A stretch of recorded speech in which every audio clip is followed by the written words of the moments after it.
केंद्रीय संस्कृत विश्वविद्यालय के भोपाल परिसर के विद्वान निदेशक आचार्य हंसधर झा जी, आज के सम्मान्य वक्ता हमारे भाई नर्मदा प्रसाद उपाध्याय जी, आदरणीय माता जी, हमारे परिवार के सभी बंधुजनों,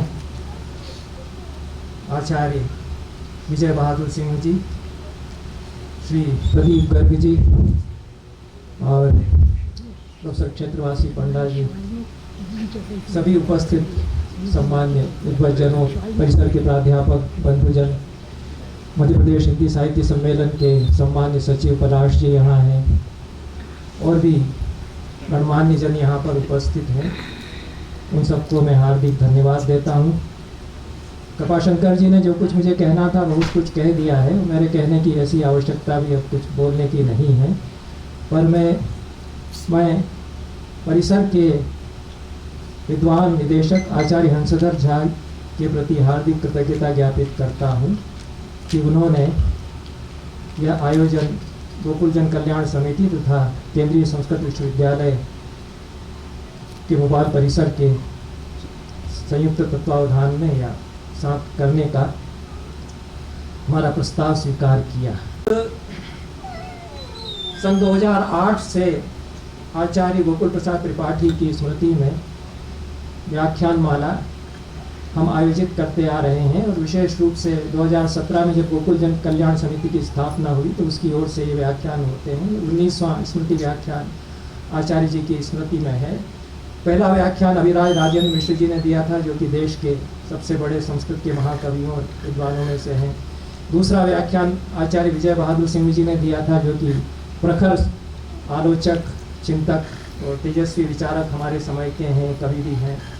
उसके बाद विद्येश्वरी प्रसाद मिश्र, इच्छाराम द्विवेदी, आजाद मिश्र आदि आदि देश के मूर्धन्य विद्वान इस व्याख्यान माला में व्याख्यान देते आ रहे हैं। और आचार्य गोकुल प्रसाद त्रिपाठी की जो अध्यात्म चेतना थी उसका नवाविष्कार हम इस व्याख्यान माला के द्वारा करते रहे हैं। आचार्य गोकुल प्रसाद त्रिपाठी हमारे समय की एक अध्यात्म विभूति रहे हैं और उनके परिवारजन उनकी स्मृति को अपने अपने ढंग से संजोए रखने का प्रयास करते हैं। हमारे छोटे भाई उनके नाम पर अस्पताल चलाते हैं और प्रतिवर्ष निःशुल्क शिविर का आयोजन करते हैं और सभी भाई उनकी स्मृति में कुछ न कुछ आयोजन करते ही हैं। परिवार के लोग भी उनकी स्मृति में निरंतर संलग्न रहते हैं कुछ न कुछ आयोजन करने में। नरसिंहगढ़ में भी हमने अनेक गतिविधियां उनकी स्मृति में आयोजित की और ऐसा इसलिए होता है कि किसी भी महापुरुष की जो उपस्थिति है वो उसके चले जाने के बाद हमको विशेष रूप से हमारे साथ बनी रहती है। उसकी प्रेरणाएं, उसके संदेश हमारे साथ रहते हैं और हमको लगता है कि वे परोक्ष रूप से हमारे साथ मौजूद हैं। हम जो भी आयोजन उनकी स्मृति में करते हैं हमको लगता है कि वे हमारे साथ विद्यमान हैं, वही हमसे सब करा रहे हैं। और कम से कम मेरे जैसे व्यक्ति से तो मुझे लगा कि वे ही करा रहे हैं, इसलिए मैं कर रहा हूँ। तो ये आयोजन इस रूप में होते रहे हैं और कुछ इस बीच जो समस्याएं आएंगी, गोकुल जन कल्याण समिति किस रूप में अब चलाई जाएगी। यहाँ पर भोपाल में इसका कार्यालय रहा है, यहाँ से संचालन उसका होता रहा है। इसके अध्यक्ष और कोषाध्यक्ष भोपाल छोड़कर चले गए। तो कृपाशंकर जी और संजय द्विवेदी जी से मैंने अनुरोध किया कि आप लोग इसको संभालिए, क्योंकि मैं नहीं चाहता कि इसका कार्यालय स्थानांतरित किया जाए। वही लोगों ने दायित्व स्वीकार किया। तो कृपाशंकर जी की जो श्रद्धा है, आस्था है, कर्मठता है और संजय द्विवेदी का जो सहयोग है एक कलाकार के रूप में, देश के अच्छे शास्त्रीय संगीत के कलाकार हैं, जाने माने कलाकार हैं, तो इनके प्रति भी मैं साधुवाद ज्ञापित करता हूं कि उन्होंने ये दायित्व स्वीकार किया। समिति चलती रहे और उसकी गतिविधियां होती रहें। तो कृपाशंकर जी तो बड़े कलेजे के आदमी हैं। उन्होंने कहा कि हम तो सारे मध्य प्रदेश में फैला देंगे, तो अच्छा है भाई, करो। हम तो हमसे जितना बनेगा हम साथ रहेंगे, आपको जहाँ करना हो करिए। और सब कुछ अब आपको हमने सौंप दिया, क्योंकि हमारी उम्र हो गई और अब इसके आगे हम कितना कर पाएंगे। और हमको निवृत्ति भी लेना ही चाहिए। हमारे पिताजी भी सन्यासी की तरह ही रहते थे संसार में रहते हुए, और एक विरागी मन उनका था, जैसा हम उनको जानते देखते आए। तो वही पिता हमारे भीतर भी मौजूद है। तो इसलिए हमने कहा कि आप लोग इसको संभाल लीजिए, और इन्होंने स्वीकार किया। आचार्य गोकुल प्रसाद त्रिपाठी का 15 फरवरी 1920 को जन्म हुआ राजगढ़ जिले में। बहुत संघर्ष उन्होंने किया, बहुत कठिन संघर्षों के बीच उन्होंने अपना अध्ययन किया है, और किस प्रकार से वो आगे बढ़े हैं वो तो बहुत ही प्रेरणाप्रद कथा है।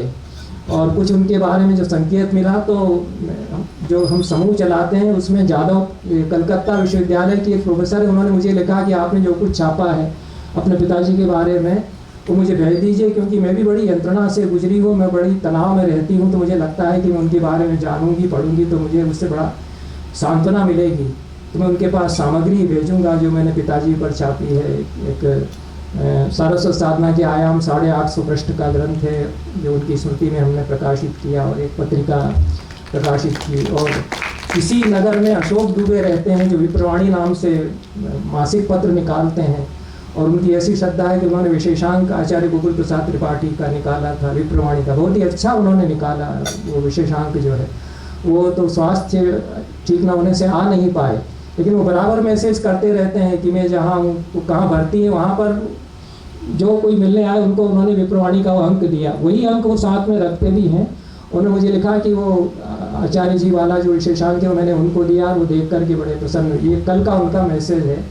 तो ये आचार्य जी जो हमारे पिताजी गोकुल प्रसाद त्रिपाठी हैं, उनकी जो चेतना है वो इस रूप में हमारे बीच में मौजूद है, और वह सक्रिय है एक अध्यात्म चेतना के रूप में। उसकी उपस्थिति का हम अनुभव करते हैं। ये बड़े विद्वान थे। जो कुछ मैं बन सका वो इसलिए भी एक कारण है कि वो उन्होंने मुझे पढ़ाया भी है, वे मेरे गुरु रहे हैं, और उन्होंने जितना जो कुछ पढ़ाया वो मेरे साथ रहा है। और संस्कृत उनकी बहुत अच्छी थी। संस्कृत के वे कवि, यशस्वी कवि रहे हैं। हिंदी के बहुत अच्छे कवि वे थे, लोकप्रिय कवि रहे हैं, और मालवी के भी वे कवि रहे हैं। उर्दू के वे बहुत अच्छे शायर रहे। ये तो हमने कई बार बात की है उनकी कविताओं पर, उनके साहित्य पर।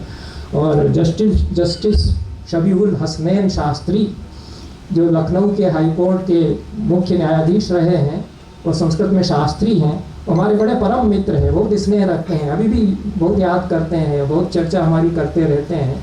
तो उन्होंने जो उनकी उर्दू शायरी पर बोला है, बलराम शुक्ल ने जो विवेचन किया है आचार्य गोकुल प्रसाद त्रिपाठी जी की, जो कि फारसी के बड़े प्रकांड पंडित हैं हमारे समय के, तो इन लोगों ने उनकी उर्दू शायरी पर चर्चा की है। और इस मंच पर तो जस्टिस शबीहुल हसनैन शास्त्री 2 बार आ चुके हैं, बहुत गौरव के साथ आए हैं इस मंच पर वे। तो हमने कई आयोजन गोकुल जन कल्याण समिति ने राष्ट्रीय केंद्रीय संस्कृत विश्वविद्यालय के भोपाल परिसर के साथ किए। 2023 में हमने राष्ट्रीय सेमिनार मध्य प्रदेश का संस्कृत साहित्य को योगदान, ये 2 दिन का राष्ट्रीय सेमिनार समिति ने इस परिसर के सहयोग से यहीं पर आयोजित किया, और इसमें अच्छी विद्वानों की उपस्थिति थी। 2021 में हमने आचार्य गोकुल प्रसाद त्रिपाठी का शताब्दी महोत्सव आयोजित किया, और इसी हाल में वह दिन भर का आयोजन चला, उसमें भव्य उपस्थिति थी। ये जो गोकुल जन कल्याण समिति है, इसके उपाध्यक्ष तो हमारे अग्रज विजय बहादुर सिंह जी रहे हैं। अब हमने उनसे लेकर के दे दिया कृपा शंकर जी को उपाध्यक्ष का पद कि ठीक है अब हम छोड़ रहे हैं, आप हम भी छोड़ेंगे, आप भी छोड़िए। तो ये समिति बाद की पीढ़ी के लोग चलाए हैं, और भी अच्छी तरह से ये लोग चलाएंगे। मुझे पूरा बड़ा इनका स्वरूप है जो कि कला का संसार, साहित्य का संसार जानता है, कि दुनिया इनको जानती है कि भारतीय चित्रकला के एक विशेषज्ञ के रूप में नर्मदा प्रसाद उपाध्याय ही इस समय हैं। अब जो लोग थे, वासुदेव शरण अग्रवाल जो थे, या आनंद कुमार स्वामी थे, कपिला वात्स्यायन थी, ये तो लीजेंडरी नाम है। आप लोग सुन लीजिए, कोई बताने वाला भी शायद नहीं मिलेगा फिर बाद में आपको कि आनंद कुमार स्वामी क्या थे, कपिला वात्स्यायन क्या थे, फिर विद्यानिवास मिश्र थे। ये लोग लीजेंडरी फिगर्स हैं, किंवदंती पुरुष हैं भारतीय परंपराओं कलाओं के व्याख्याकार के रूप में।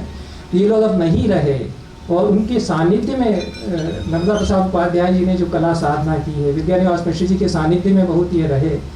पर अपने प्रयास से कोई आदमी कैसे अध्ययन करता है, विद्यार्थियों को जानना चाहिए। इनको क्या करना है, इतने बड़े ऑफिसर रहे और सब तरह की सुख सुविधा इनको प्राप्त थी, इन कहाँ ये गए होंगे। हिंदुस्तान के गांव में, मालवा के गांवों में, विदेशों के संग्रहालयों में कितने म्यूजियम इन्होंने छाने होंगे अध्ययन करने के लिए, कितनी बारीकी से देखा होगा। आप इनकी किताबें देख जाइए, मालवा के भित्ति चित्रों पर इतनी मोटी किताब, इतने बड़े आकार की, बुंदेलखंड के भित्ति चित्रों पर इतनी बड़ी आकार की इतनी मोटी किताब जो इनकी है। और इनकी 24 इस तरह के ग्रंथ हैं भारतीय लघु चित्रों पर। इनके 7 संपादित ग्रंथ हैं। इनके 24 या 25 निबंध संग्रह हैं। ये हिंदी के अगर कोई हो तो उनको मैं बता दूं कि जो वो एक स्कॉलर तो यहाँ बैठे ही थे, हिंदी में ललित निबंध के जो बड़े राइटर्स हैं उनमें इस समय सबसे बड़े लेखक हिंदी ललित निबंध व्यक्ति व्यंजक निबंध के नर्मदा प्रसाद उपाध्याय हैं। क्योंकि हजारी प्रसाद द्विवेदी जी से जो ललित निबंध की परंपरा हिंदी में आरंभ होती है, उसके बाद विद्यानिवास मिश्र जी, फिर कुबेरनाथ राय और कई नाम हैं और कई लोगों ने लिखे हैं, पर जितनी लंबी सुदीर्घ साधना ललित निबंध की नर्मदा प्रसाद उपाध्याय जी ने की है, उसके आधार पर वे हमारे समय के एक श्रेष्ठ व्यक्ति व्यंजक निबंधकार या ललित निबंधकार हैं। और उनको ब्रिटिश काउंसिल की प्रतिष्ठित फेलोशिप शिमेंगर लेडर, ब्रिटिश काउंसिल की फेलोशिप प्राप्त हुई। शिमेंगर लेडर जर्मनी की फेलोशिप उनको प्राप्त हुई। धर्मपाल शोधपीठ की सीनियर फेलोशिप उनको प्राप्त हुई। सारे देशों के विदेशों के कुछ और सम्मान उनको प्राप्त हुए। उत्तर प्रदेश हिंदी संस्थान का कला भूषण, मध्य प्रदेश शासन के अखिल भारतीय शरद जोशी तथा कुबेरनाथ राय सम्मान उनको प्राप्त हुए। केंद्रीय हिंदी संस्थान का महापंडित राहुल सांकृत्यायन सम्मान उनको प्राप्त हुआ। और हिंदी के सर्वश्रेष्ठ प्रकाशन के लिए जो मालवा के भित्ति चित्र उनकी किताब है, आप लोगों को देखना चाहिए जो मालवा से हैं उनको भी। और उसमें नरसिंहगढ़ के महलों में कहाँ गांव में जा करके इन्होंने किस तरह से, वो दृष्टि होती है आदमी की कि उसकी नज़र पड़ेगी। हम लोगों को तो लगता है कि कुछ नहीं, कुछ ढूंढा सा होगा, लेकिन उपाध्याय जी जानते हैं कि कितना पुराना कब का है और कैसे बना होगा, उसमें क्या रंग हैं। ये 2022 का मालवा के भित्ति चित्र को सर्वश्रेष्ठ प्रकाशन के लिए राष्ट्रपति महोदय द्वारा उनको सम्मान दिया गया। तो ये संक्षिप्त परिचय भी मैं और देना चाहता था कि आज के इस नितांत आत्मीय और गरिमामय आयोजन के सम्माननीय अध्यक्ष, केंद्रीय संस्कृत विश्वविद्यालय के कुलपति श्रद्धेय हंसराज झा जी, संस्कृत के विभागाध्यक्ष श्रद्धेय सदानंद जी, इस कार्यक्रम के आयोजक कृपाशंकर शर्मा जी, उनके सभी सहयोगी और अभी हम जिन्हें सुन रहे थे इस कार्यक्रम में प्रतिनिधि के रूप में हमारे युग की मनीषा के दुर्लभ उदाहरण मेरे श्रद्धेय अग्रज आदरणीय आचार्य राधा वल्लभ त्रिपाठी जी, हमारी समकालीन हिंदी आलोचना के प्रतिमान व्यक्तित्व, प्रख्यात चिंतक और हिंदी की कविता को, समकालीन कविता को अपने मौलिक तेवरों से समृद्ध करने वाले प्रख्यात कवि मेरे श्रद्धेय अग्रज आदरणीय विजय बहादुर सिंह जी, प्रख्यात उपन्यासकार अकबर के ऊपर जिन्होंने कार्य किया आदरणीय प्रदीप जी, पूज्य माता जी, इन्हें सादर प्रणाम करता हूँ। प्रशासन अकादमी के निदेशक आदरणीय खेड़े जी, श्रद्धेय खेड़े जी, मेरे मित्र और विभागीय सहयोगी, एक दृष्टि संपन्न पुरुष भाई बी.आर. शर्मा जी, भाई श्रीवास्तव जी, रिछारिया जी, मेरे अन्य सभी विभागीय सहयोगी, देशबंधु के प्रख्यात संपादक और सर्जक आदरणीय पलाश जी, और भेल के पूर्व महाप्रबंधक, और आपको आश्चर्य होगा उन्होंने हिंदी में पारिभाषिक शब्दावली तैयार की, इंजीनियर होते हुए मेरे आत्मीय मित्र आदरणीय अवस्थी जी और मैडम अवस्थी जी, और इस सभागार गृह में विराजे सभी दृष्टि संपन्न मनीषी मित्रों विशेष रूप से मैं अभी उन्हें देख रहा हूँ, उनसे आग्रह भी किया, मेरे अनुजवत रंग संवाद के संपादक और प्रख्यात उद्घोषक तथा सर्जक, एक दृष्टि संपन्न कलाविद भाई विनय उपाध्याय जी और मित्रों, श्रद्धेय दादा के राधा वल्लभ जी के सभी परिवारजन, सबसे पहले तो मैं पूज्य पुण्य श्लोक गोकुल प्रसाद जी त्रिपाठी की पावन स्मृति को प्रणाम करता हूँ, नमन करता हूँ, जिनकी जो एक महनीय व्यक्तित्व के रूप में हमारे समक्ष प्रतिष्ठित है। श्रद्धेय दादा ने जिनके कृतित्व के बारे में हमें अवगत कराया, वे ऐसी माँ नर्मदा की ज्ञानधारा के रूप में आज भी प्रवाहित हो रहे हैं, जो अक्षुण्य है, अविरल है, और न केवल अविरल और अक्षुण्य है, अपितु श्रद्धेय राधा वल्लभ जी के कृतित्व में वह निरंतर प्रखर, उज्ज्वलतर और निनादमयी हो उठी। इसलिए यह अविरल ज्ञानधारा के बीच में और ऐसे आलोक संपन्न आकाश गंगा के नक्षत्रों के बीच में मैं उपस्थित हूँ। इतनी अतिरंजनापूर्ण अभिव्यक्ति मेरे संबंध में श्रद्धेय दादा ने की है, इसलिए अभिभूत भी हूँ और मैं अपने आप को इस ज्ञानधारा से एकात्म होते हुए अत्यंत सौभाग्यशाली अनुभव करता हूँ। इस जन कल्याण समिति ने जो पूज्य पुण्य श्लोक दादा की स्मृति में गठित की गई है, उसने मुझे यहाँ आमंत्रित किया। और आज के जिस विषय के संबंध में बताया गया है, राधा रूपायन, उसकी एक पृष्ठभूमि के बारे में श्रद्धेय दादा ने राधा वल्लभ जी ने हमें अभी अवगत कराया, और उसके बहुत विस्तार में यदि मैं जाऊं तो वो एक बड़ा लंबा विषय है, एक लंबे विमर्श का विषय है, उसके ऊपर काफ़ी काम हुआ है, इसलिए उसके बारे में कुछ कहना बड़े विस्तार का विषय भी होगा। और मुख्य विषय जो है वो लघु चित्रों में जिस प्रकार राधा हमारे समक्ष उपस्थित हुई हैं उसके बारे में मैं कहना चाहता हूँ, इसलिए मैं चाहता हूँ कि उसी के ऊपर हम केंद्रित रहें। यहाँ मैं आपके समक्ष एक प्रस्तुतिकरण लेकर उपस्थित हूँ। यह लगभग 2 भागों में होगा। समय की बाध्यता को दृष्टिगत रखते हुए बहुत संक्षेप में मैं राधा के संबंध में और हमारी भारतीय चित्रांकन परंपरा को लेकर के कुछ कहूँगा। कारण यह है कि यह हमारी दृश्य परंपरा हमारे साहित्य के समकालीन साहित्य के दृष्टिपथ में कम आ पाई है। इस दृष्टिपथ में न आने के कारणों में जाने का कोई औचित्य भी नहीं है, लेकिन मुख्य विषय यह है कि ये अंतरानुशासन जो है, जो साहित्य और कला के बीच में है, जो हमारी दृश्य परंपरा और साहित्य के बीच में है, जो काव्य और के लघु चित्रांकन के बीच में है, वह कम से कम जैसा अभी दादा ने इंगित किया हमें स्पष्ट होना चाहिए। और विशेष रूप से तब जब नाट्यशास्त्र के बारे में बात हो रही हो, क्योंकि उसमें नायक नायिका से लेकर के नाट्य और राग और मंच, ऐसा कोई विषय नहीं है जो उसमें ना हो।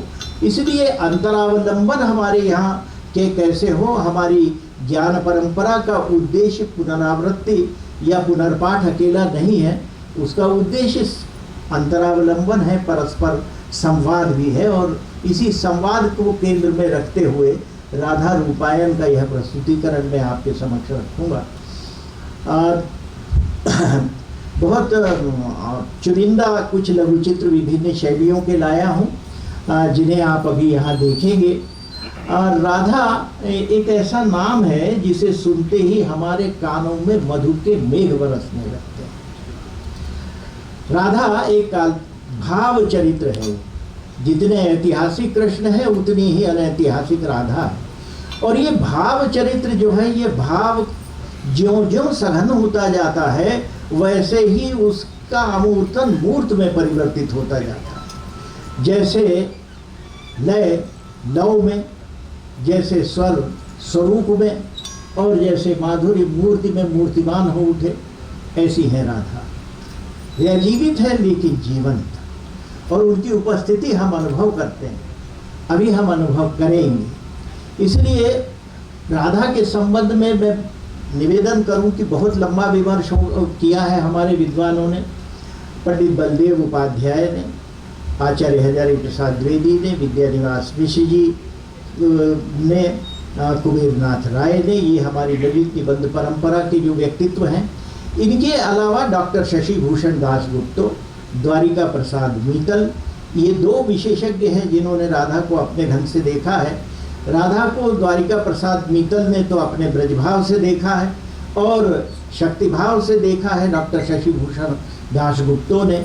उसके बाद पश्चिम के विद्वानों में सर्वाधिक प्रसिद्ध नाम है जॉन स्ट्रेटन हावले का, जिन्होंने concert Radha and the goddesses of love करके पुस्तक लिखी है।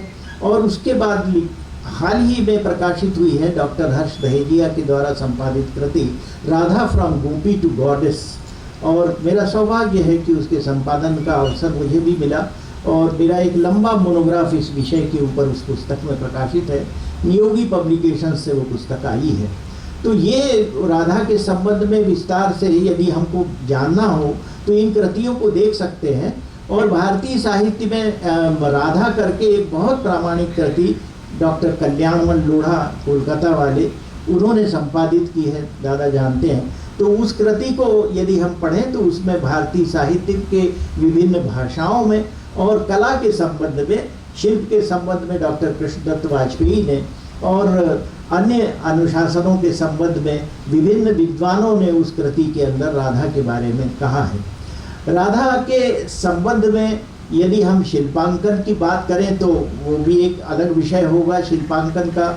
उसके डॉक्टर कृष्णदत्त वाजपेयी ने पहाड़पुर के मंदिरों के संबंध में भी बताया है कि वहाँ है, लेकिन खजुराहो के संबंध में भी बताया है। और विदिशा में जो कृष्ण लीला के अंकन बीजा मंडल के कुएं के अंदर मिले हैं, उसमें भी अभिज्ञान किया गया है कि एक राधा जो है वहाँ विद्यमान होनी चाहिए। तो ये जो है ये तो शिल्पांकन के प्रमाण है। चित्रांकन के संबंध में मैं यहाँ आपको निवेदन करूँगा। भारतीय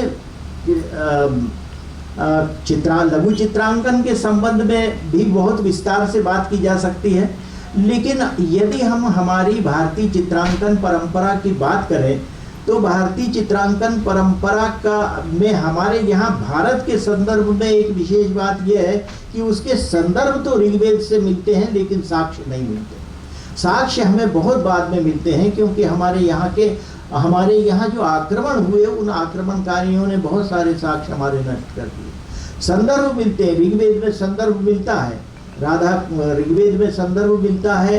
राधा के संबंध में वैदिक साहित्य में उन्हें विद्युत मेदिनी कहा गया है, विष्णु प्रिया कहा गया है, विशाखा नक्षत्र कहा गया है।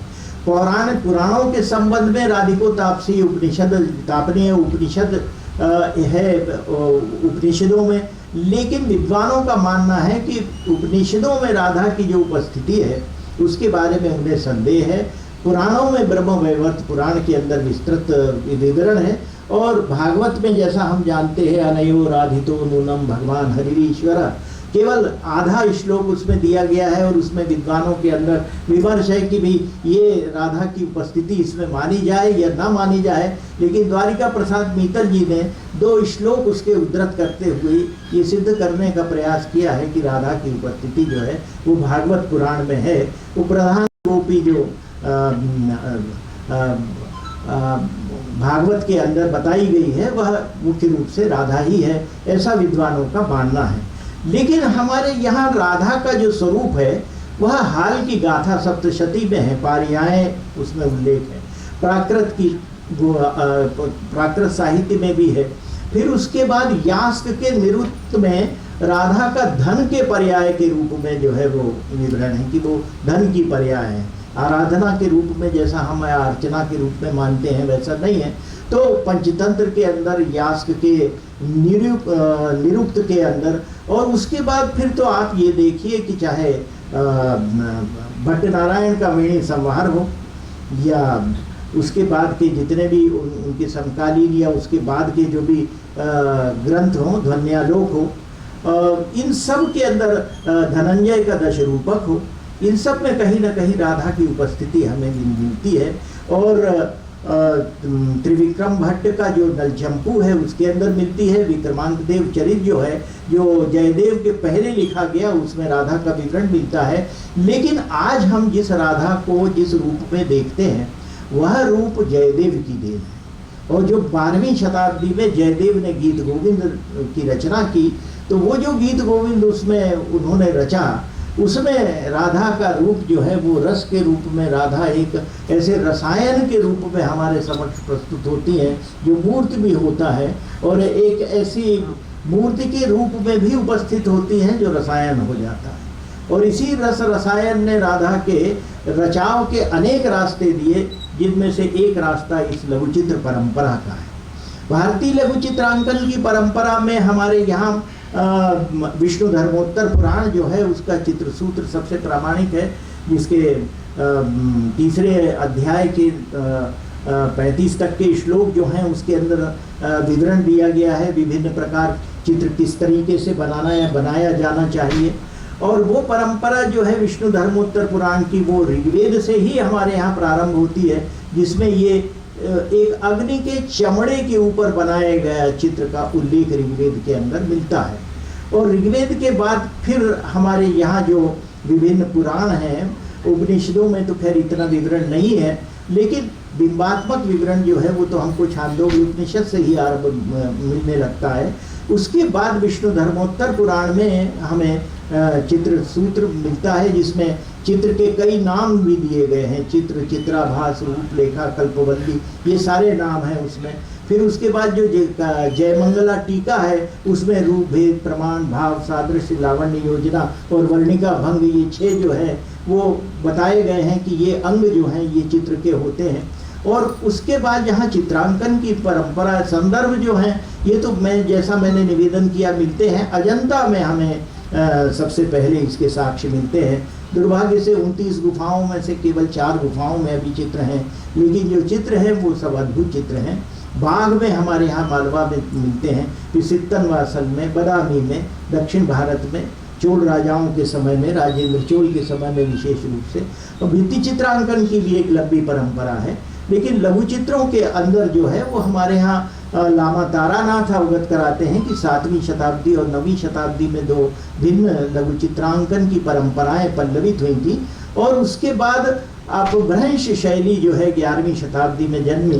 पाल राजाओं के समय में तो प्रज्ञापारमिता और अष्टसाहसिका जैसे ग्रंथ जो बौद्ध ग्रंथ हैं वो रचे गए, लेकिन बाद के काल में हमारे यहाँ अपभ्रंश शैली, जिसको राय कृष्णदास जी नाम देते हैं इसलिए कि वो एक अनगढ़ भाषा जैसी थी, और उस अनगढ़ भाषा में अनगढ़ रूप से चूंकि चित्र बने, तो उनका कहना था कि जो यदि चित्र अनगढ़ बने हैं तो वो जो अनगढ़ भाषा है वही नाम उस चित्रांकन की शैली को भी दे देना चाहिए। तो उन्होंने अपभ्रंश नाम था वो दे दिया, जिसमें विशेष रूप से कल्पसूत्र और कल्काचारी कथा जैसे ग्रंथ रचे गए। उसके बाद तो हमारे यहाँ सल्तनत काल में तो उतने चित्र बने नहीं। सल्तनत काल में जो है वो कुछ कुरान के सचित्र पन्ने मिलते हैं, मृगावत जो है वो सचित्र रूप से बनाया गया। और फिर मुगल काल में बाबर तो खैर विद्वान था, उसने बेहजाद की कला का समीक्षा की थी। हुमायूं के समय में कोई चित्र बने नहीं, यद्यपि वो चित्रकला का प्रेमी था और अपने साथ ईरान से चित्रकार भी लाया था। अकबर के समय में बहुत महत्वपूर्ण काम हुआ और उसके समय में एक सामासिक शैली का जन्म हुआ, जिसके बारे में विद्वानों ने बहुत विस्तार से विचार किया है। हमजानामा जैसे चित्रपट बने और जितने भी हमारी संस्कृत के ग्रंथ थे उनका अनुवाद हुआ। फिर औरंगजेब के समय तक आते आते ये चित्रकला की स्थिति जो है वो समाप्त हो गई, क्योंकि वो चित्रकला का संरक्षक नहीं था। और उसके बाद फिर हमारे यहाँ राजस्थान में और पहाड़ों में, जिसको हिमाचल प्रदेश कहते हैं, वहाँ चित्रांकन की परंपरा हमारे यहाँ पनपी और विकसित हुई। मालवा में विकसित हुई। मालवा में नरसिंहगढ़ में, दादा से दोपहर में बात कर रहा था, यहाँ चित्र बने बहुत शानदार। राघवगढ़ में बहुत अच्छे चित्र बने।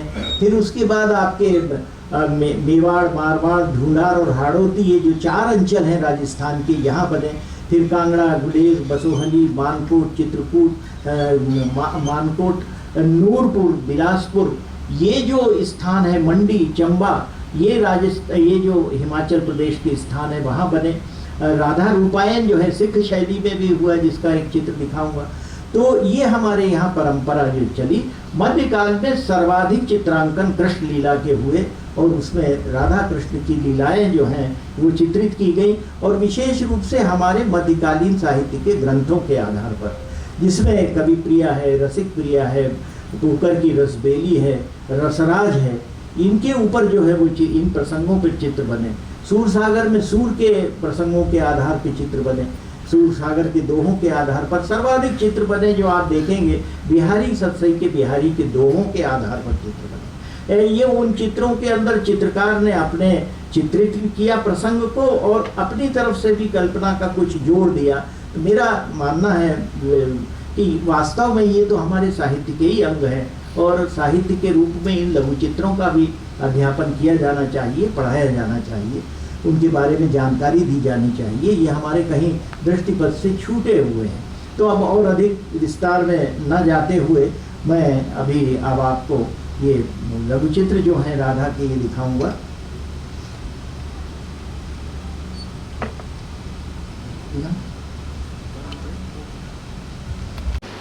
वहाँ के जितने चित्रकार थे वे सब चित्रकार हिमाचल प्रदेश की पहाड़ियों में और राजस्थान के मरुस्थल की विभिन्न रियासतों और ठिकानों में गए, और वहाँ के जो राजा थे या शासक थे उन्होंने उन्हें संरक्षण दिया, और उस संरक्षण के परिणाम स्वरूप राधा और कृष्ण के विलक्षण प्रेम की सृष्टि इन लघु चित्रों में इस प्रकार हुई कि वह लीला हमारे समक्ष आज तक जीवंत है, हमारी आंखों से कभी हटती नहीं। और ये लघु चित्र जो है इसके साक्षी हैं। ये लघु चित्र जो है ये, जैसा कि मैंने निवेदन किया, राधा का जो वर्तमान स्वरूप हम देखते हैं वह वर्तमान स्वरूप गीत गोविंदम की देन है। राधा का माधुर्य भाव 10वीं शताब्दी के पहले स्फुट रूप से विद्यमान रहा, जैसा मैंने निवेदन किया। हाल की गाथा सप्तशती में और इवन संगम साहित्य में भी नेपन्नाई नामक जो एक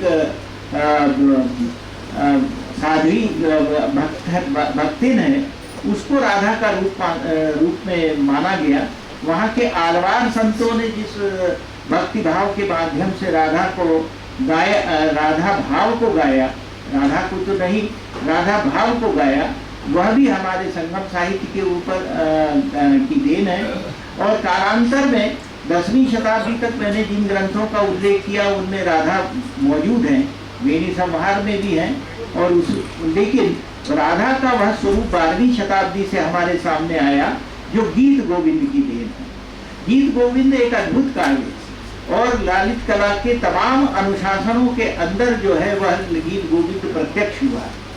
भाई विनय बैठे हुए हैं, उन्होंने संपादित किए मेरी कृति गीत गोविंदम के ऊपर, और उसमें जितने भी पूरे 12 सर्ग हैं गीत गोविंदम के, उनकी सभी 24 अष्टपदियों के ऊपर जो चित्र बने हैं उनका विवरण दिया हुआ है।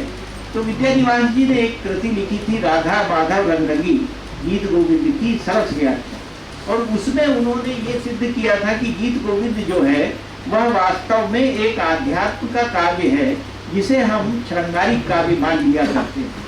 और उसमें उन्होंने जैसे ये मंगल श्लोक है उसका, गीत गोविंदम का मंगल श्लोक है, बड़ा सुंदर मंगल श्लोक है, एकमात्र वर्षा का श्लोक है वहाँ गीत गोविंदम में, और बाकी पूरी वासंती रसवृष्टि का अद्भुत काव्य है।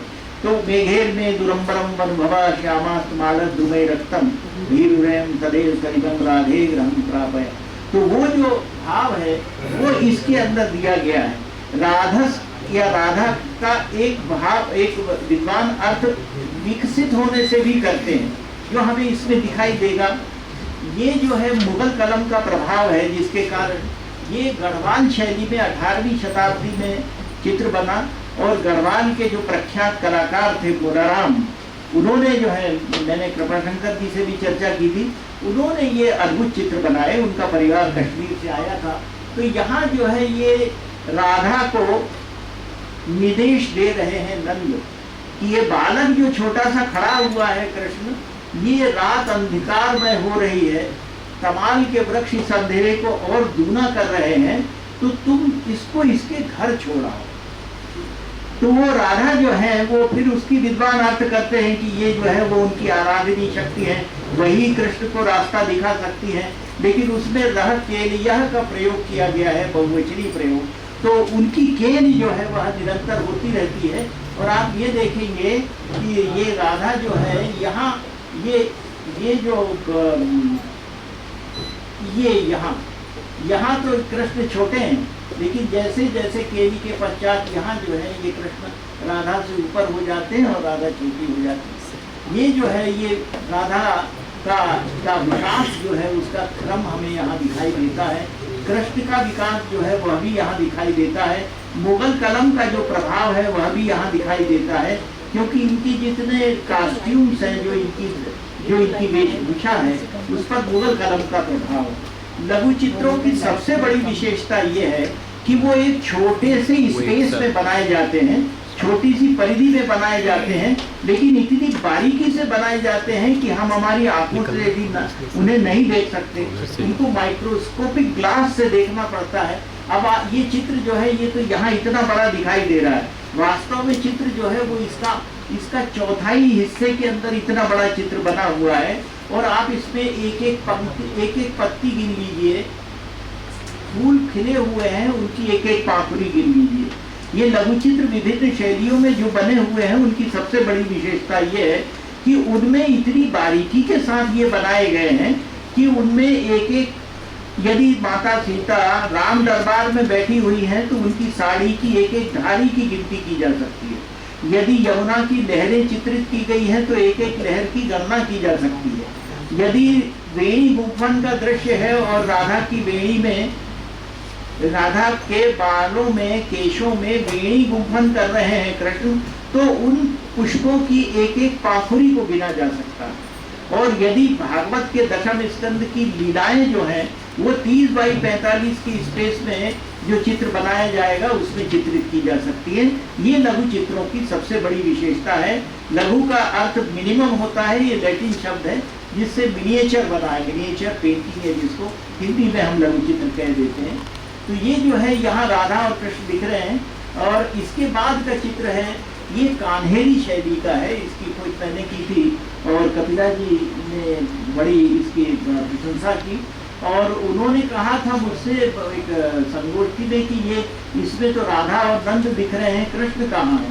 तो मैंने कहा कृष्ण जो है वो राधा के हृदय में है, जैसे ही नंद दूर होंगे वो प्रकट हो जाएंगे और फिर ये देखिए ये सामोद दामोदर, ये प्रथम उसका सर्ग है, प्रथम सर्ग गीत गोविंद का। ये कांगड़ा शैली का है। कांगड़ा शैली हिमाचल प्रदेश की मुख्य शैली थी और गुलेर शैली से उसका जन्म हुआ। तो कांगड़ा शैली में ये जो चित्र बना हुआ है इसके राजा संसार चंद के समय का, इसका सामोद दामोदर। अब ये बड़े विस्तार का विषय होगा यदि मैं गीत गोविंदम के प्रत्येक सर्ग की व्यंजना क्या है उसके बारे में बात करूंगा, लेकिन मैं एक उदाहरण आपको बता देता हूँ। सामोद दामोदर मतलब वो 2/4 दिन और रात की कहानी है गीत गोविंदम की। वो कहानी ऐसी शुरू होती है कि राधा और ये कृष्ण जो है वो रास रचाते हैं गोपियों के साथ और राधा उसमें अनुपस्थित रहती है। तो उनकी सखी कहती है कि ये देखिए आपके बिना जो है वो कृष्ण रास रचा रहे हैं। तो राधा रूठ जाती हैं। फिर सखी जो है वो सखी को एक माध्यम बना के कृष्ण उनके पास संदेश भेजते हैं। राधा नाराज हो जाती है, वासक सज्जा पर जाती है, उनका मान जो है वो बढ़ जाता है। बाद में सखी समझाती है, तब उनका जो है वो कृष्ण के पास उनके कुछ दिन मिलने के लिए चली जाती है। ये कहानी तो बड़ी सीधी सच्ची है, लेकिन ये इसके अंदर जो है वो इसकी व्यंजना इतनी गहरी है कि कपिला जी ने तो पूरा इंदिरा गांधी राष्ट्रीय कला केंद्र में ऑडियो विजुअल कार्यक्रम जो है वो पूरे 50 घंटे का बना के रखा है।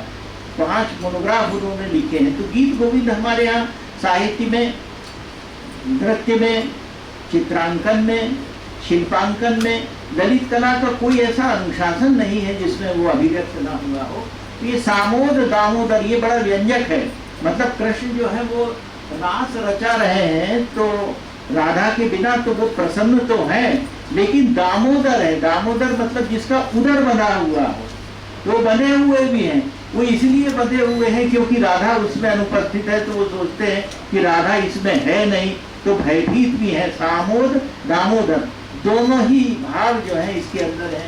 ये गीत गोविंद का कांगड़ा शैली का चित्र है। मैंने विशेष रूप से कांगड़ा के और वो कान्हेरी शैली का जो चित्र मैंने दिखाया वो चुने हैं, क्योंकि इसके अंदर दोनों शैलियों में आपको अच्छे चित्र दिखाई देंगे।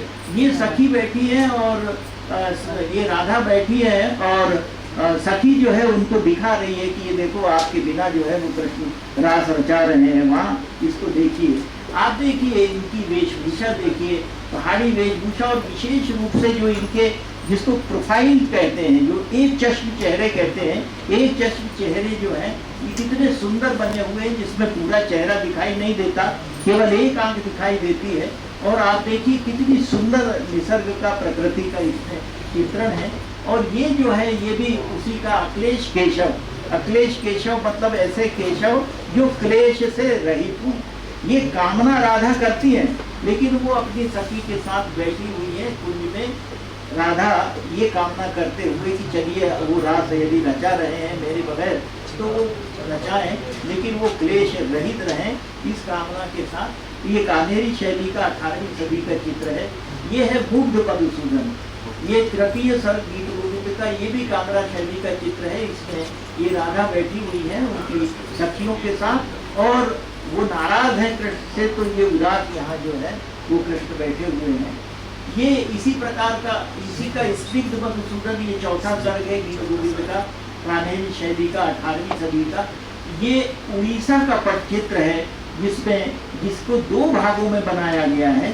नीचे के भाग में कृष्ण बैठे हैं निकुंज में, और ऊपर के भाग में राधा जो है वो अपनी सखी से वार्तारत है।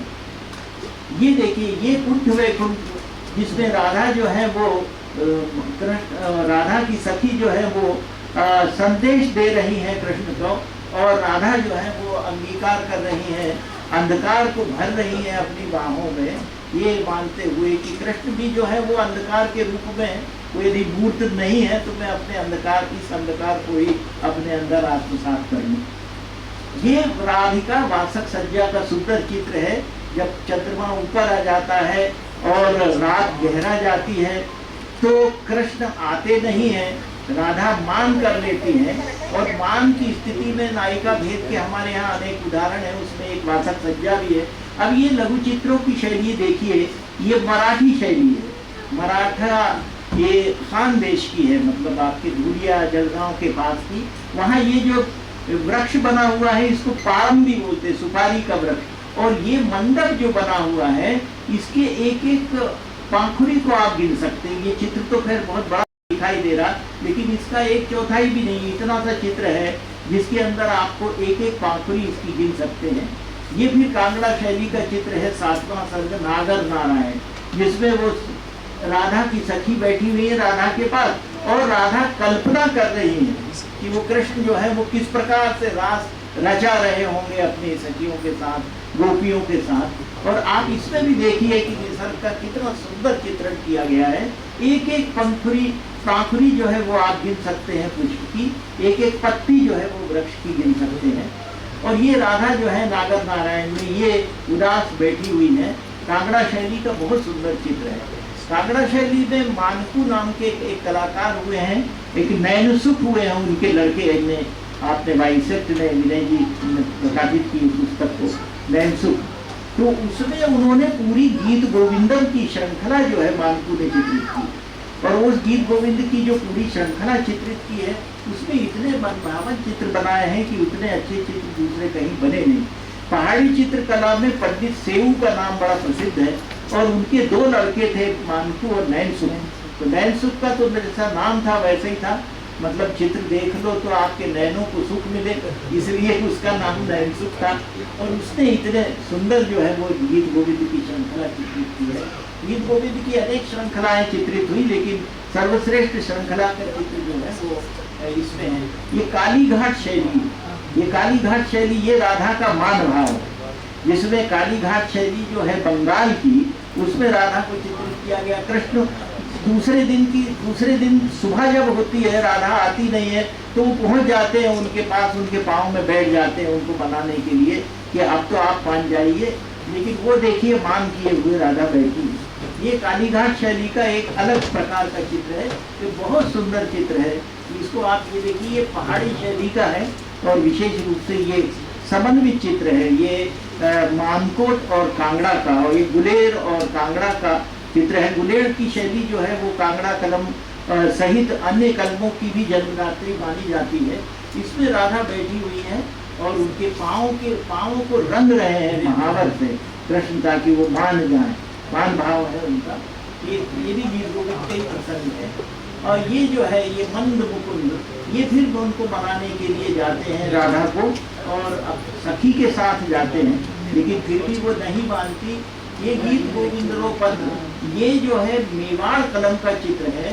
मेवाड़ कलम में गीत गोविंदम के संस्कृत श्लोकों का स्थानीय बोली में अनुवाद किया, लोकल डायलेक्ट में किया, मेवाड़ी में किया। ये कपिला जी ने काम किया, उसमें तो मेवाड़ी में अनुवाद किया राजा जगत सिंह के समय में, जिनका काल 1627 से 1658 का था। और उस पीरियड में जब ये चित्र बने तो साहिबदीन नाम का एक कलाकार था, और साहिबदीन ने पूरी सूर सागर बनाया। उसने जो है वो गीत गोविंदम चित्रित किया, रामायण चित्रित की। तो ये जो है ये उन्होंने, जैसे अकबर ने अब्दुल कादर बदायूनी से अनुवाद कराया था फारसी ग्रंथों का, उसी तरह से उन्होंने अनुवाद कराया मेवाड़ी में, लोकल डायलेक्ट में। ये हमारे यहाँ की एक बड़ी बिरली विरासत है कि हमारी देशज संस्कृति में इस चित्रांकन कला का विकास किस तरह, कितने दृष्टि संपन्न थे वो शासक, जिन्होंने इस तरह की चित्र जो है वो स्थानीय बोली में अनुवादित कराए और बनाए। और फिर ये राधा को वही वही कृष्ण जो है वो सखी को समझा के चले जाते हैं, इसलिए इसका नाम चतुर्भुज है कि भाई इनको बनाओ, और वो बनाती है। और फिर राधा जो है वो मान जाती हैं, वो कृष्ण से मिलने के लिए जाती है। ये 18वीं सदी का चित्र है गीत गोविंदम का। और फिर ये गीत गोविंदम का जयपुर शैली का 19वीं सदी का चित्र है, जिसमें वे राधा के आगमन के लिए जो है वह शैया को सज्जित करते हुए चित्रित किए गए। ये भी देखिए कितने सुंदर आम के वृक्ष बनाए हैं, जिसमें एक एक चित्र, एक एक आपको जो है वो पापड़ी दिखाई देगी। ये हाई रिजोल्यूशन के जो चित्र हैं, विशेष रूप से मैं, हालांकि वो लोग उपस्थित नहीं है, लेकिन मेरे जो विदेशी मित्र हैं, जो क्यूरेटर्स हैं, उन्होंने मेरे अनुरोध के ऊपर इन सब चित्रों की हाई रिजोल्यूशन कॉपी जो है उपलब्ध कराए। I am really grateful to them. उन्होंने, तो आप देखिए ये जयपुर शैली का 19वीं सदी का ये चित्र है। और ये सुप्रीत पीताम्बर, ये 18वीं सदी का 12वां सर्ग है, जिसमें मिलन के बाद राधा जो है वो कहती है कृष्ण से कि मैं अब अपने पुराने स्वरूप में नहीं लौटना चाहती, मैं कृष्ण में रहना चाहती हूँ। और कृष्ण कहते हैं कि मैं अब अपने पुराने स्वरूप में नहीं रहना चाहता, मैं अब राधा में ही रहना चाहता हूँ। तो वो जो है वो प्रसंग इसके अंदर उन्होंने चित्रित किया है। कोटा और बूंदी शैली में, कोटा शैली में विशेष रूप से ये केले के ऊंचे ऊंचे वृक्ष बनाए जाते हैं, जिनकी एक एक पत्ती आप दिख सकती हैं। और ये वही चित्र है कांगड़ा शैली का, जिसमें राधा जो है वो अपने वस्त्र कृष्ण को पहना रही है, और कृष्ण जो है वो राधा को अपना मुकुट पहना रहे हैं। श्वास परिवर्तन जिसको कहते हैं, वो कहते हैं कि अब मैं तुम कृष्ण हो जाओ, वो बोलते हैं कि मैं अब राधा हो जाती हूँ, मैं अब पुराने स्वरूप में न तुम लौटना चाहती हो न मैं लौटना चाहती। ये बहुत सुंदर मेवाड़ शैली का चित्र है। मैंने आपसे जैसे निवेदन किया कि मेवाड़, मारवाड़, ढूंढार और हाड़ौती, उसमें ये मेवाड़ अंचल में, उदयपुर में विशेष रूप से ये चित्र बने हैं। बहुत सुंदर चित्र है राधा और कृष्ण का। आप ये देखिए ये आर्च जो बनाया है तो कितना सुंदर चित्र है। फिर ये दूसरा चित्र है, ये बिहारी सतसई के दोहे के ऊपर आधारित मेवाड़ कदम का चित्र है, 18वीं सदी का। शीश मुकुट कटिकाचनी कर मुरली बनमाल, यही बानिक मो मन बसों सदा बिहारी। बिहारी की वंदना है कि तुम जो है वो इसी रूप में बसे रहो। अब ये गायों को देखिए आप, चित्रकार ने एक और तो ये सुना रहे दोहा, तो एक गाय इधर देख रही और एक जो है वो ऊपर की ओर देख रही। ये चित्र का जो विभाजन होता है चित्रकला की, दृष्टि से वो बड़ा आदर्श विभाजन है। ये चित्र को भी 2 भागों में बांटा है और वो चित्र 2 भागों में विभाजित है। उस विभाजन को संकेतित करते हुए 2 गायों को भी चित्रित किया। ये देवगढ़ कलम का चित्र है। देवगढ़ एक छोटा सा ठिकाना है, निवाड़। वहाँ चोखा, बक्टा और बैजनाथ, ये 3 चित्रकार हुए। उनमें से बैजनाथ तो यहाँ राघोगढ़ में भी आके उसने चित्रांकन किया, क्योंकि लोगों के राघोगढ़ वालों के वैवाहिक संबंध मेवाड़ से थे। तो बहुत सुंदर, इसमें आपको जो है वो अलग भंगिमा दिखाई देगी और राधा और कृष्ण आपको अलग स्वरूप में दिखाई देंगे। ये देखिए प्रगल्भ राधा और कृष्ण जो है वो बिना किसी की परवाह किए चले जा रहे हैं गाय के साथ। ये नाथ द्वारा शैली का चित्र है, जो मेवाड़ कलम का है, 19वीं सदी का। हालांकि वहाँ श्रीनाथ जी के चित्र बहुत बने हैं, पिछवाई बनी है नाथ द्वारा में, लेकिन ये चित्र जो है राधा कृष्ण की इस रूप में भी वहाँ बनाए गए। ये रसिक प्रिया के ऊपर आधारित अंकन है, जोधपुर शैली। रसिक प्रिया के ऊपर, कवि प्रिया के ऊपर, मतिराम के रसराज के ऊपर, पुकर की रसगेरी के आधार पर ये सारे के सारे अंकन जो इन प्रसंगों के ऊपर हैं, इनमें से ये रसिक प्रिया के आधार पर जोधपुर मारवाड़ जो है, जोधपुर, बीकानेर और जैसलमेर, ये मारवाड़ में आते हैं। ये वहाँ का है। ये देखिए, ये निशी मिलन बीकानेर शैली का है। ये चित्रकार बना है रुकनुद्दीन। वहाँ रुकनुद्दीन और नसीरुद्दीन 2 मेवाती चित्रकार थे, जिन्होंने कृष्ण लीला की इतने उत्कृष्ट चित्र बनाए कि वैसे चित्र जो है वो हमें देखने के लिए नहीं मिलते। ये सुंदर चित्र एक व्यक्तिगत संग्रह में है, अभी जयपुर से लाया मैं। ये देखिए गोवर्धन धारण, इसका आचार्य प्रसाद वेदी जी ने अशोक के फूल में भी इसका वर्णन किया। आचार्य हजारी प्रसाद वेदी ने इस बिहारी का, देखिए ये बीकानेर शैली का है, मारवाड़ की। दिगत पान दिगुलात गिरी लखी सब ब्रज बेहाल, कंप किशोरी देख के खरे लजाने ला। अब आप ये देखिए, इसका आशय ये है कि गोवर्धन पर्वत तो अपनी कनिष्ठिका के ऊपर कृष्ण ने उठा लिया और सब ये जो है ब्रजवासी उसके नीचे एकत्र हो गए, आश्वस्त भी हो गए कि अब तो उठा ही लिया है, इसलिए अब कौन का, अब तो इसके गोवर्धन के गिरने का या बाण भंग हो गया है, इधर ऊपर दिखाई दे रहे हैं, तो अब तो कोई प्रश्न नहीं है। लेकिन अचानक थोड़ी देर के लिए जो है वो कांपता है पर्वत, गोवर्धन कांपा। तो ये ब्रजवासी जो है वो बड़े चिंतित हो गए कि भाई ये क्यों। तो वो उसका कारण ये था कि सामने राधा खड़ी हुई है, उनको देख रहे थे, तो कंप किशोरी देख के खरे लजाने लगा और वो लजा गए कि भाई अरे मेरे को सब देख लिया तुम लोगों ने, मैं राधा की ओर देख रहा हूँ और सब लोगों ने मेरे को देख लिया। तो कंप किशोरी देख के खरे लजाने लगा।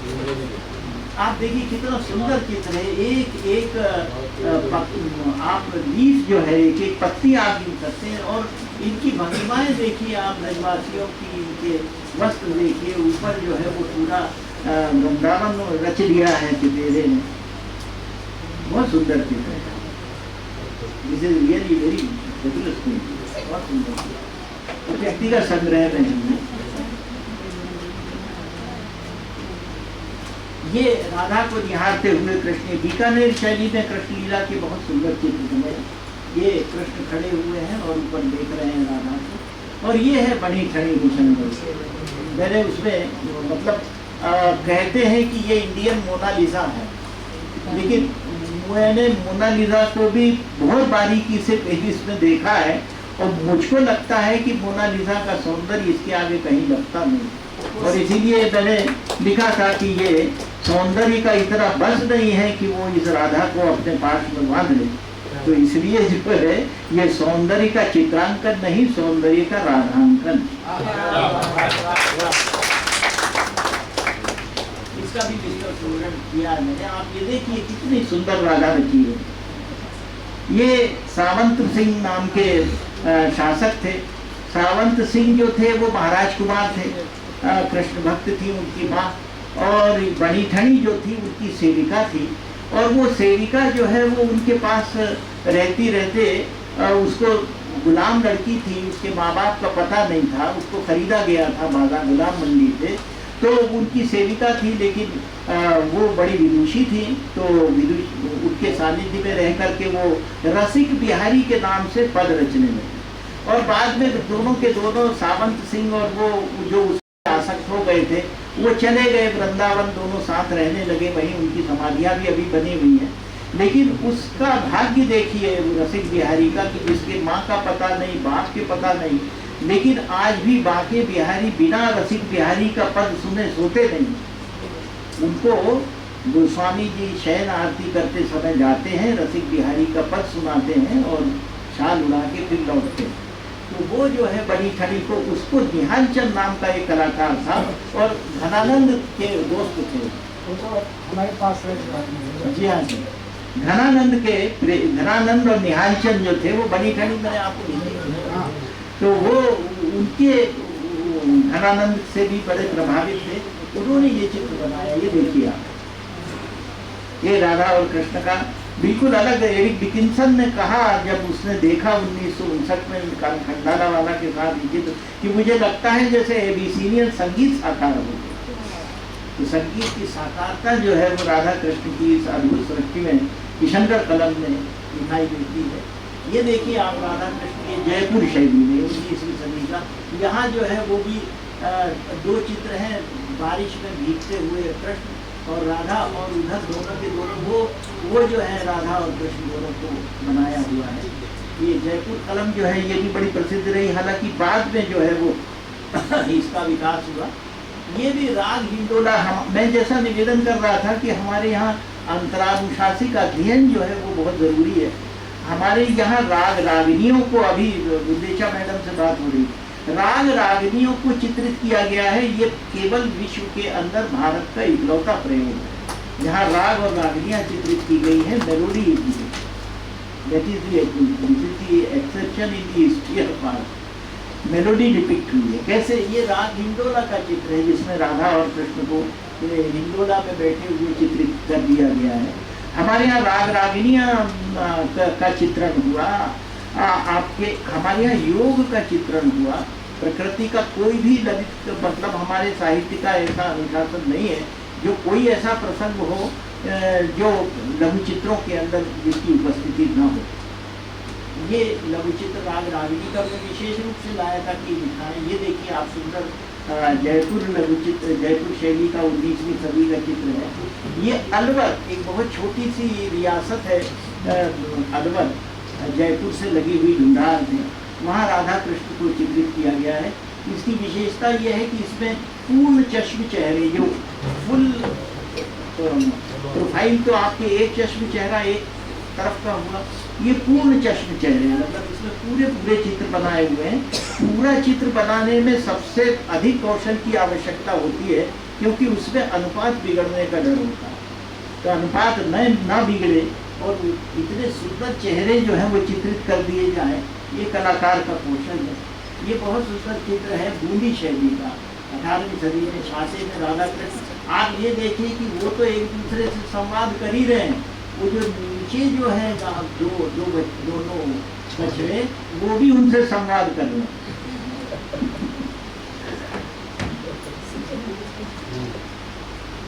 ये राग वसंत का बहुत सुंदर चित्र है। ये वहाँ art gallery of New South Wales Sydney में रखा हुआ है। हमारे यहाँ राग रागिनियों में वसंत रागिनी को चित्रित जब भी किया गया है, राधा कृष्ण के साथ चित्रित किया गया है।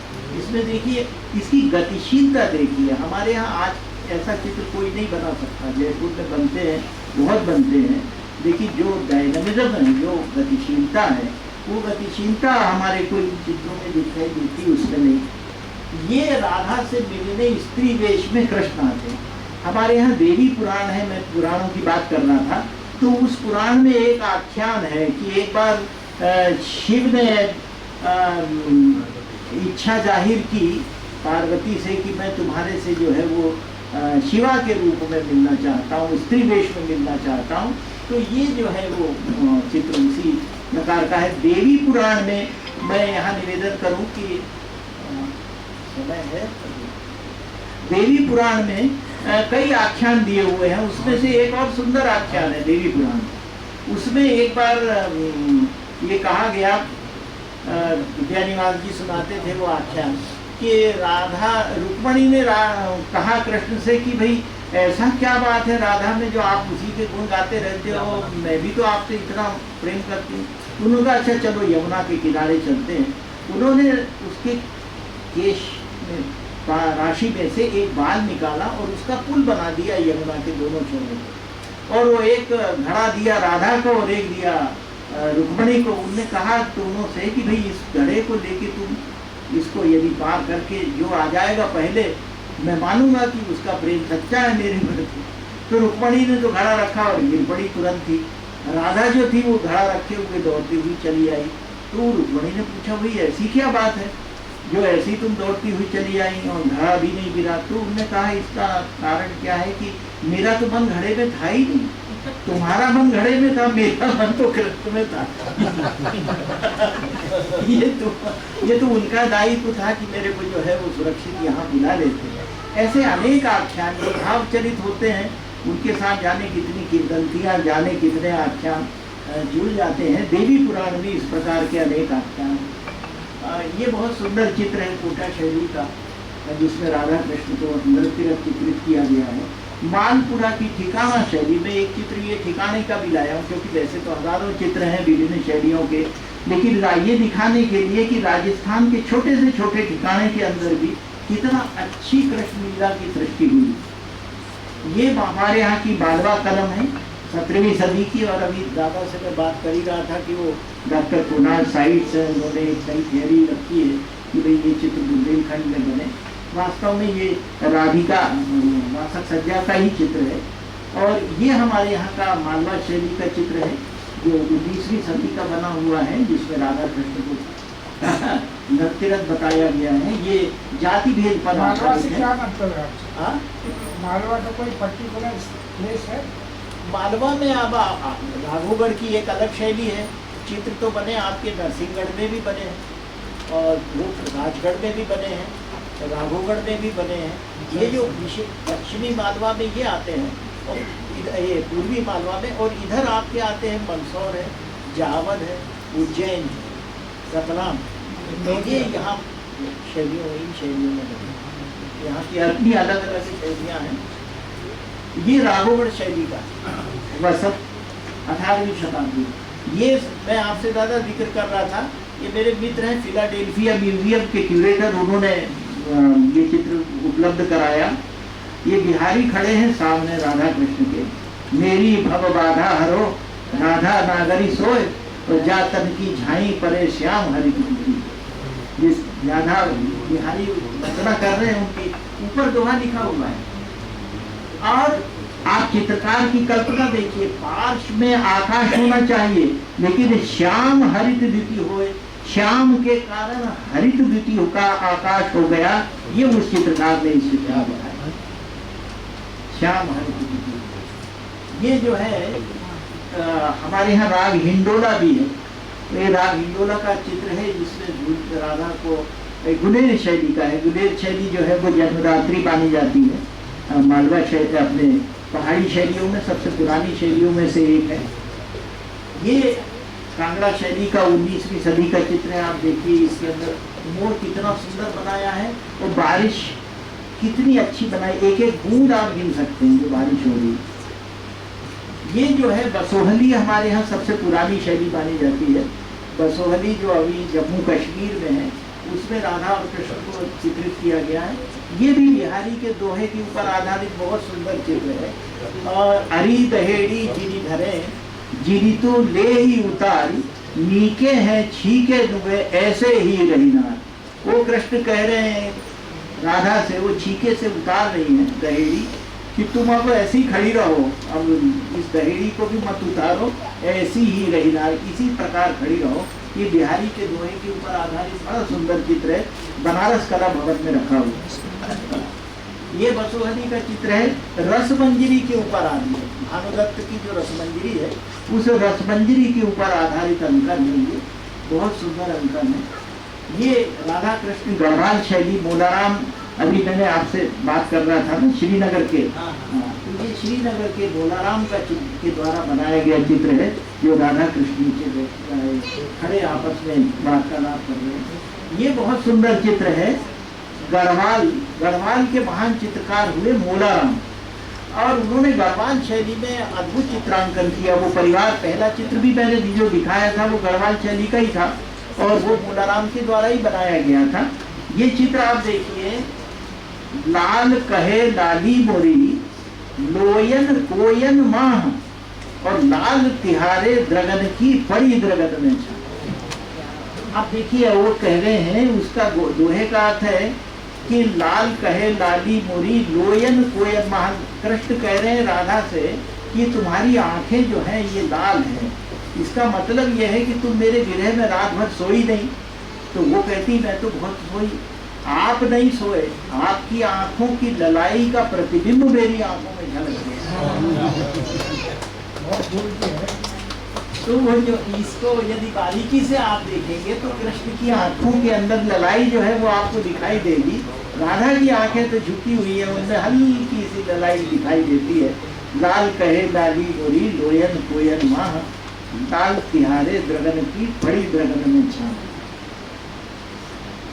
ये जो है दान लीला का चित्र। मतलब उस समय क्या था कि वृंदावन में, ये गोकुल में गोपियां जो है वो जो दूध से दही बना के और मक्खन निकाल के जाती थी, तो वो अब उस सीमा के बाहर जाया करती थी।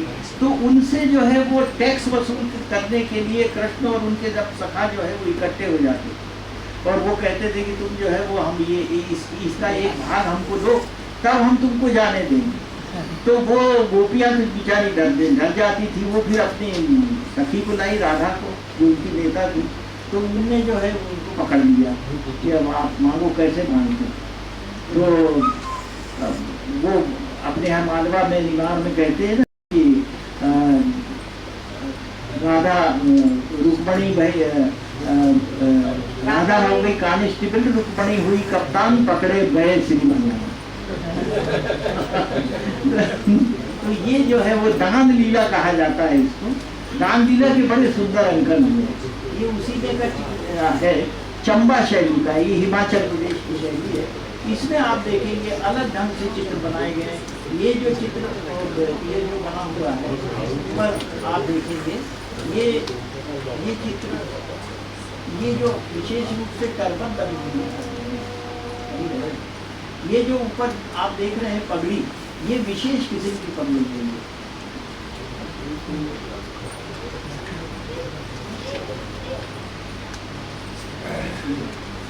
ये ऊपर वाले भाग में आप देख रहे होंगे। ये जो है ये राधा कृष्ण की मानकोट शैली, मतलब पहाड़ की छोटी छोटी रियासतें हैं, लेकिन इनमें आप राधा का और कृष्ण का, इन दोनों की मुख मुद्राएं जो हैं वो अलग अलग प्रकार से बनाई हैं। ये छोटी छोटी रियासतें, ये आप देखेंगे मानकोट का।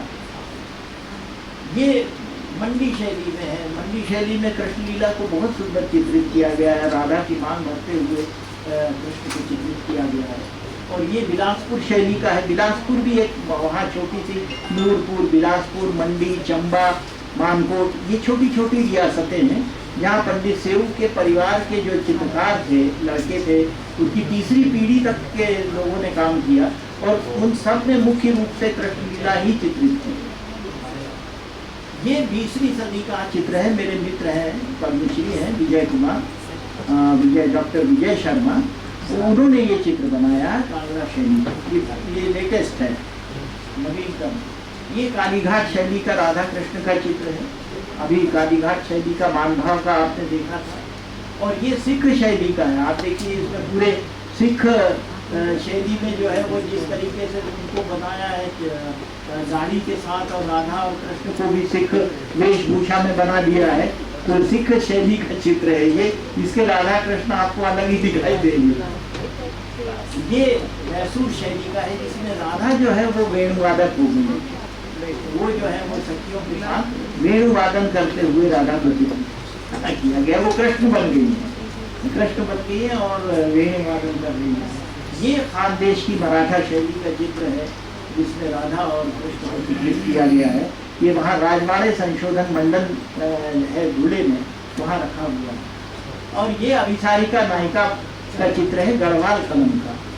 इसी अंधियारी नील पट पहरी चली किए ये कहो दुराई क्यों दुरे दीद सिखा सीधे। बिहारी कहते हैं कि ये जो है वो नीला पट पहन करके आप जा रही हो प्रियतम से मिलने के लिए, तो इसका कोई अर्थ नहीं है, क्योंकि आपकी दीप शिखा जैसी देह ही है, तो आप कब तक छुपोगे। ये तो है मेरे पास, आप ही ने दिया है मुझे। हाँ, तो ये जो है ये गढ़वाल शैली का बहुत। हमारे यहाँ क्या हुआ मध्यकाल में, राधा को एक और कृष्ण को आदर्श हीरोइन आदर्श नायक और नायिका मान लिया, और उस समय की जितने चित्रकार थे, विशेष रूप से रसिक प्रिया के और कवि प्रिया के ऊपर के चित्र बने, उन सब में जो है वो इन्हीं राधा और कृष्ण को ही आदर्श नायक और नायिका के रूप में चित्रित किया गया। ये किशनगढ़ शैली का 18वीं सदी का चित्र है। ये भी निहाल चंद का बनाया हुआ है। बड़ी ठड़ी के कई चित्र मिलते हैं, लेकिन मूल चित्र वही है जो मैंने आपको आरंभ में दिखाया था। ये चित्र भी निहाल चंद का ही बनाया हुआ है। ओरिजिनल चित्र जो है वो तो अब मिलता नहीं बड़ी ठड़ी का, वो कुंवर संग्राम सिंह के संग्रह में था, जिसको मैंने लगभग 35 वर्ष पूर्व देखा था। कुंवर संग्राम सिंह का संग्रह अब डिस्पर्स हो गया, इधर उधर उसके चित्र चले गए, लेकिन वहाँ एक चित्र जो रखा हुआ है वो उसी का एक अंकन का है बड़ी ठंडी का। ये बहुत सुंदर चित्र है, आप देखिए। ये मेवाड़ शैली का है, कुंज में राधा कुंज में बैठी हुई है। ये चंपा शैली का ये चित्र मैं आपको वो दिखा रहा हूँ जो कृष्ण के साथ नहीं है, जिसमें राधा अकेली है, और ये अलग अलग शैलियाँ हैं। ये चंपा शैली का है। इसमें देखिए ये राधा को चित्रित किया गया, ऊपर 2 हरिण चित्रित किए गए, वो अलग अलग मुद्राओं में चित्रित। ये नूरपुर वहाँ का चित्र है, नूरपुर पहाड़ी शैली का। ये चित्र गुलेर शैली का है, 18वीं सदी का, जिसमें राधा को बैठा चित्रित किया गया है। ये पहाड़ी समन्वित शैली का चित्र है, 18वीं सदी का, ये भी पहाड़ी शैली का है। ये जोधपुर शैली का है। आप देखिए मेवाड़ी, ये जैसी राजपूत महिलाएं होती हैं हृष्टपुष्ट, उसी तरह की नायिका जो है वो उन्होंने चित्रित की है जोधपुर कलम में बार। और ये समन्वित शैली है, जिसमें राधा को चित्रित किया गया है।